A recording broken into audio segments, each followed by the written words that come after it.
Greetings and salutations, and welcome to another video in this series where I talk about some of my adventures during my nearly 40 years in broadcasting. I want to thank everybody who has watched the first three videos, especially those who left such kind comments and all the encouragement for doing this. Thank you. It means a great deal. I know those videos were a bit long, and that's because there was just a lot to say. Those were the formative years of my radio career. But now that we're through that, I think what we can do is break with strict chronology and kind of jump around a little bit and talk about people, places, and events from my broadcast career. We're going to jump ahead now to about between 1998 and mid-2000. I worked for a radio station in Hampton, Virginia, 1490 AM. And we're going to talk about one person there at that station. There are several stories on the way from my time here because this was really a fun place to be. And it was just genuine meatballs radio. And I'll tell you more about what that is as we roll along here in case you've never heard that before. Let's talk just a little bit about the station since we are introducing it here. The current call letters are WXTG, so therefore it is still on the air. Originally, this station signed on as WVEC radio in 1948 at 1050, it says here, with a power of 250 watts daytime. When I was there, there was still a 1941 model Raytheon AM transmitter, a 250 watter, that was operational. And we actually used it one time as a backup after a hurricane. We'd lost a bunch of power and generators and everything, and that's how we got the station back on the air. So it was up and running and working. I imagine that was probably the first transmitter they had. The call letters WVEC, by the way, might be familiar to some people watching this video because you've heard of Channel 13, a television station in Norfolk, and it's listed here that later on they formed WVEC TV. Later on, this radio station was bought by Dick Lamb and Larry Saunders, who put on 2WD, call letters WWDE in Hampton. And that station still continues to operate at 101.3 FM. After the call letters WWDE were dropped, it became WPEX, and they sort of just jump right past this here. But doesn't seem to be listed on its article. I was there when it was WBYM. Yeah, I know, they're terrible call letters. B as in boy, Y as in yellow, and M as in your mama. And when I got there, they were running a Music of Your Life satellite format for most of the day. They had a live morning show and a live afternoon show, and other than that, it was just nonstop, wall-to-wall network syndication. I took the job because, number one, I needed one, and number two, these folks were willing to let me have the title program director. And I wanted it because I wanted to be somewhere where I could put that on my resume to move on to bigger and better things. Honestly, that was my whole strategy for taking this job because I knew with the Music of Your Death format that we talked about in the WTAR video earlier that they weren't going to make a whole lot of money. But while I was there, we were able to change the format from the Music of Your Death to a way more cool classic country format. The general manager who came in while I was there that helped to facilitate this was a fellow named Doug Barrett, and he absolutely insisted that we call the radio station the Gold Mine, which is why it has such a long name. Classic Hit Country 1490, the Gold Mine. The Classic Hit Country part comes from the fact that we did have a network affiliation with the Jones Network, and they had a syndicated format called Classic Hit Country that we were going to play for overnights. We were going to use it on weekends and just here and there. But the idea was to do as much live as we possibly could. And we did for a period of time there. I cannot remember the exact date that we changed this format. And I'm pretty sure that it was September of 1999. I believe it was September 1st, 1999.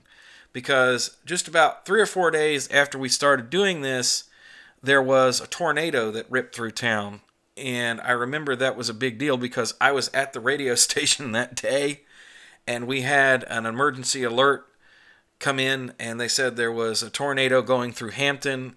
And tornadoes don't ordinarily scare me, but in this case, I was like, Hampton is a really small little town.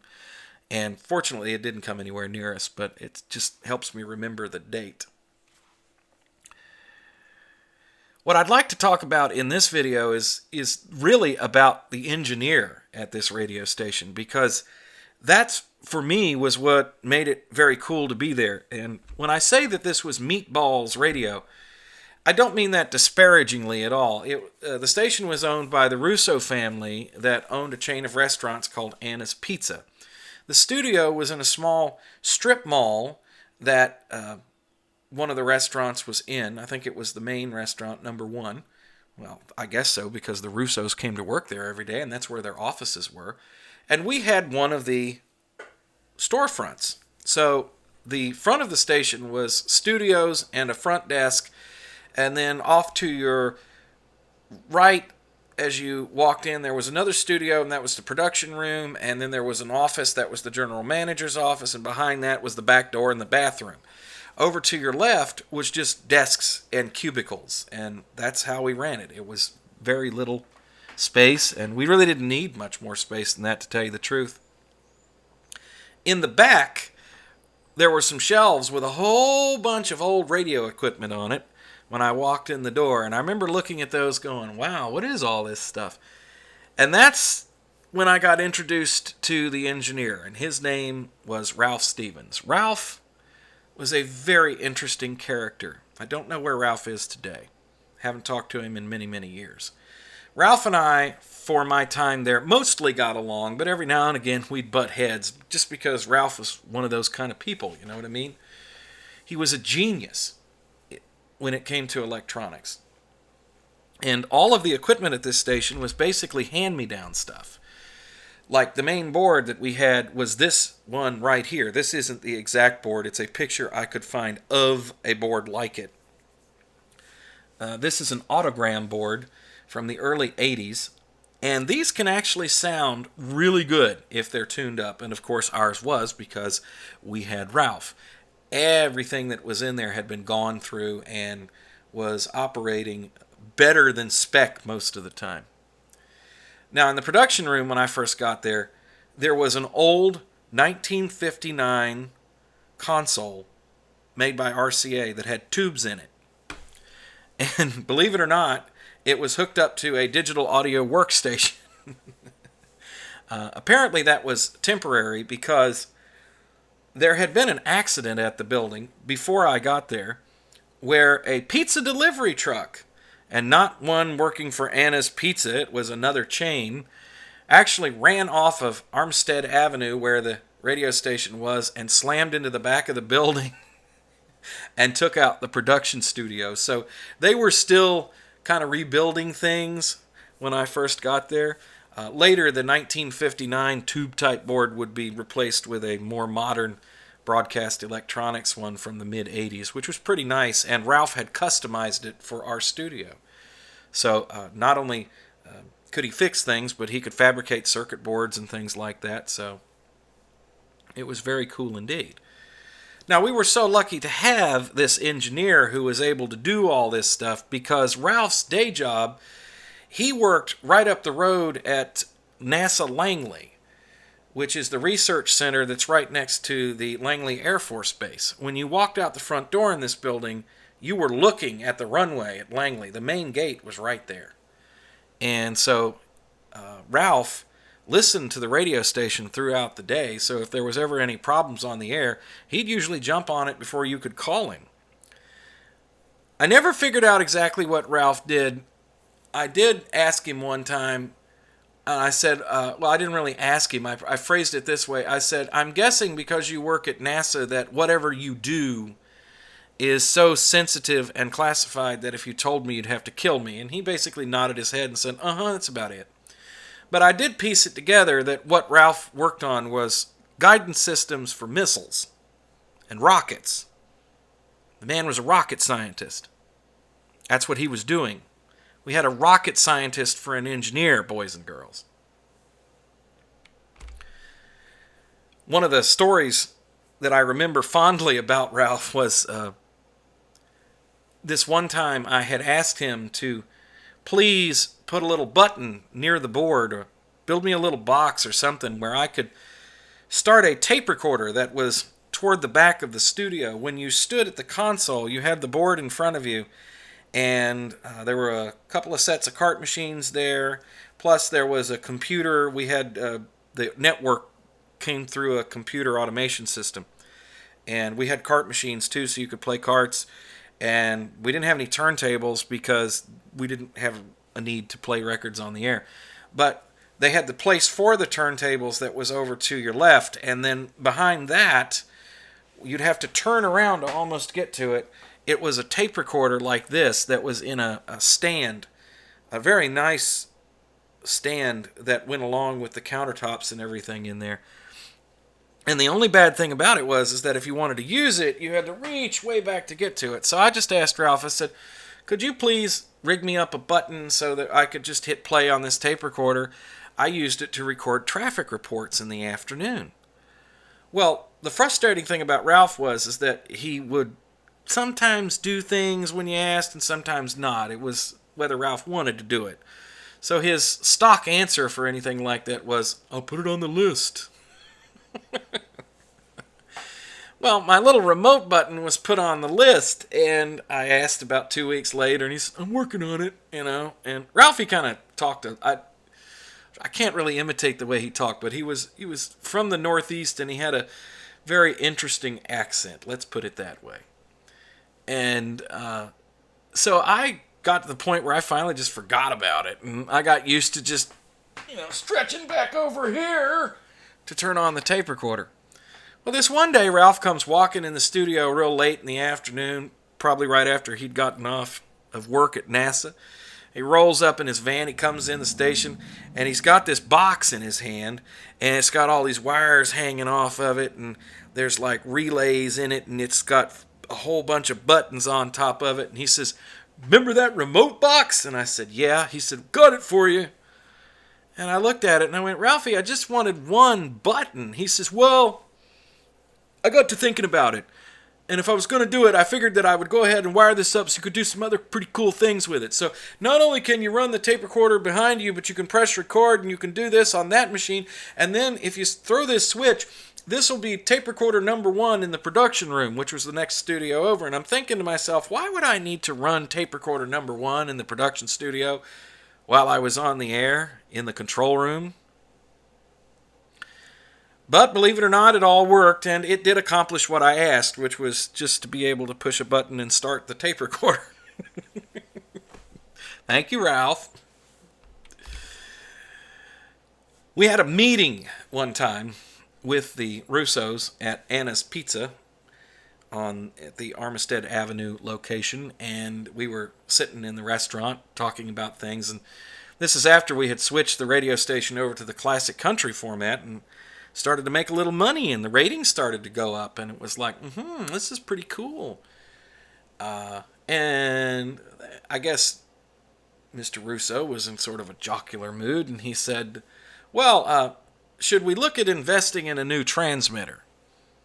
Transmitters cost anywhere between $10,000 and $30,000, boys and girls, depending on which one you get. Ralphie, sitting at the table, just looked over and said, we don't need a new transmitter. And Mr. Russo said, well, are you sure? And he said, we don't need no transmitter. I can still get tubes. The transmitters that were online, on the air, at this radio station were all antiques. And this was our main transmitter. This is not the exact one. Once again, it's a picture that I found. And before that was the tube set in this very transmitter. You would look through that window, and if you just look, you can just kind of see where they are in there. If it's dark in the room and the tubes are on, it's very cool because they're all glowing and stuff. The main transmitter was a Gates BC-1T from 1959, probably bought at the time when WVEC switched over to 1490. I'm not really sure when they did that, but that's probably where it came from. And this transmitter was amazing on the air, sound-wise. It's not the first time that I had worked with a Gates BC1T. I worked at another station that had one. These were very popular with AM radio stations because they made great backup transmitters. If your main transmitter had to come off the air to get fixed or there was a problem with it, these things kind of fit in the corner and it would get you on the air with reduced power. So I worked with one station that had a transmitter just like that. It was the backup transmitter, which we ended up running most of the time because the main transmitter was horrible. But that's another story for another day. And yes, there will be a video about that coming up. The transmitter itself was completely rebuilt. And it was tuned up for maximum efficiency. And here's another look at it. We had a 1965 RCA for backup. And I have already mentioned that we also had online a 1941 Raytheon transmitter. All of them worked. One time when we had a hurricane come through and knock out the power, we couldn't run the bigger transmitters because we couldn't get enough juice at the tower. We didn't have a three-phase generator, but we could get the one from 1941 up and running. So we were on the air with limited power at 250 watts. And if it wasn't for Ralphie, there's just no way that would have happened because he could really make this old equipment sing. One of the really cool things that I was able to do when we switched over to the country format was convince the owners that we really needed to invest in some new audio processing that was more hip and louder and better sounding than what we had been using, because what was on the air when I first got there was a whole bunch of like really old CBS, and that's, yes, CBS TV and radio, it's the same company. They used to make audio processing up through the 80s, and we had a bunch of old CBS units, and it just sounded flat compared to everybody else. So I pulled a few strings and I was able to get a really good price on this little guy right here. This is an Innovonics 235 AM processor, which at the time was a really good option for a station like WBYM, where you're not going to throw the money into stereo, but yet you want to sound really good in mono. And that's kind of where we were at, because we had built stereo studios, but we weren't quite ready to dump the money into buying the stereo exciter at the transmitter. So what went out over the air was in mono. And that was a goal that was kicked around, was taking the radio station stereo, but we just never got to it. This thing sounded amazing on the air. If you would like to hear what it sounds like through that all-tube Gates transmitter, all you have to do is look in the description for this video. I have another video linked there. It's an air check of me on the air just before New Year's in 1999. So this is just before it switched to 2000. And you can hear exactly what that sounded like. I recorded that off of the air monitor in the radio station, which was at that time just about the best AM radio that I had.